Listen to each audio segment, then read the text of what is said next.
تخيل انك داخل لجنة امتحان من الامتحانات بتاعت اخر السنة، ربنا ينجح الشباب جميعا. تخيل انك داخل لجنة الامتحان ديت وانت مذاكر يا دوبك اجزاء من المنهج وسايب اجزاء، فانت داخل خايف احسن تكون الاسئلة اللي انت ذاكرتها مش هي اللي جت. اتوزعت ورقة الاسئلة، بصيت فيها وانت مرعوب وبصيت الحمد لله الحمد لله الاسئلة انا عارفها. بدأت تبص في الوقت عشان تعرف هتظبط اجابتك قد ايه. بتبص في ورقة الاجابة، بتبص في ورقة الاسئلة على وقت الامتحان ما لقيتش وقت مكتوب. بتبص في كل مكان في الورقة ما فيش وقت مكتوب. اترعبت، ناديت المراقب، هو الامتحان مش مكتوب فيه وقت ليه؟ قال لك هو الامتحان ده كده، الامتحان ده ملوش وقت. قلت له يعني ايه؟ قال لك يعني الورقة ممكن تتشد منك في اي وقت، ممكن تتشد بعد 5 دقايق وممكن تتشد بعد 3 ساعات. قلت له يعني ايه؟ قال لك هو الامتحان ده كده، الامتحان ده خطير لدرجة انك لازم تعمل حسابك ان الورقة ممكن تتشد منك في اي لحظة. صاحبنا بدأ يخاف وبدأ يحاول بقى يجاوب بكل سرعة عشان لو الورقة اتشدت منه في اي وقت يكون جاهز وجاوب اللي ينجحه. وهو بدأ يجاوب، سمع من على الناحية اللي وراه، سمع صوت طبل وزمر وكورة ولعب. بدأ يتفزع، ايه ده؟ في امتحان زي ده احنا في امتحان خطير يا جماعة، احنا مش في فسحة، ده احنا في امتحان.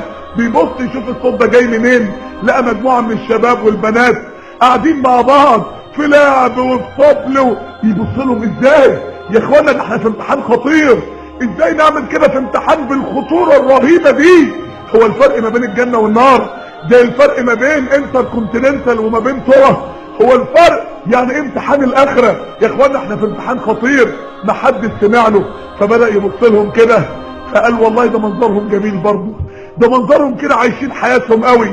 طب ما اروح معاهم 10 دقايق ارفع عن نفسي كده واقعد كده اعيش شبابي وبعد كده هلحق ان شاء الله. يا سيدي يعني انت شفت حد ورقته اتشدت بجد ولا انت شفت حد اتسحب منه الورقه بجد؟ ده هما بيخوفوك وخلاص عشان تجاوب كويس وخلاص. لسه جاي يقوم قال طب ما ابص على الناحيه الثانيه اشوف باقي الطلبه بيعملوا ايه. بيبص على الناحيه الثانيه لقى طلبه وسطها مقطوم على المكتب من كتر الاجتهاد في الاجابه. قال الحمد لله ان انا بصيت الناحيه الثانيه، الحمد لله يبقى هم دول العاقلين، هم دول فعلا الصح، انا ابقى زيهم. لسه جاي يبدا يجاوب، سمع صوت صراخ من الناحيه اللي وراه. بيبص في ايه؟ لقى شاب من الشباب اللي كانوا قاعدين يلعبوا الورقه بتاعته بتتسحب وهو بيصرخ وبيقول للمراقب طب اديني 5 دقايق. قال له ولا دقيقه واحده، طب دقيقه ولا ثانيه واحده، خلاص احنا قلنا ان الورقه ممكن تتشد في اي لحظه، احنا قلنا ان الورقه ممكن تتسحب في اي وقت. خرج الطالب من اللجنه وهو على وشه فزع، لو اتوزع الدنيا كلها يفيض. بيبص على الناحيه الثانيه وقاعد يتدبر، لقى واحد من الشباب اللي قاعد يجاوب ورقته بتتسحب، كلمه وهو بيضحك وبيبتسم وجري بسرعه بره اللجنه كانه رايح فرح. بيبص على الناحيه اللي فيها الشاب اللي اتسحبت ورقته، لقى كل اصحابه قاعدين ساكتين، قاعدين حزانه 5 دقايق بالظبط، وقاموا يلعبوا تاني وقاموا يطبلوا تاني وقاموا. سبحان الله. عرفتوا يا شباب؟ عرفتوا مين الشاب اللي قاعد يبص على الناحيتين ده؟ ده انا وانت وانتي. عرفتوا يا شباب ايه الامتحان ده؟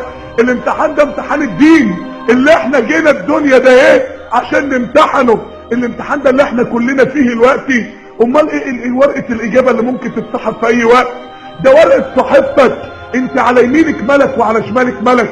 ملك اليمين بيكتب كل حسنة، ملك الشمال بيكتب كل سيئة.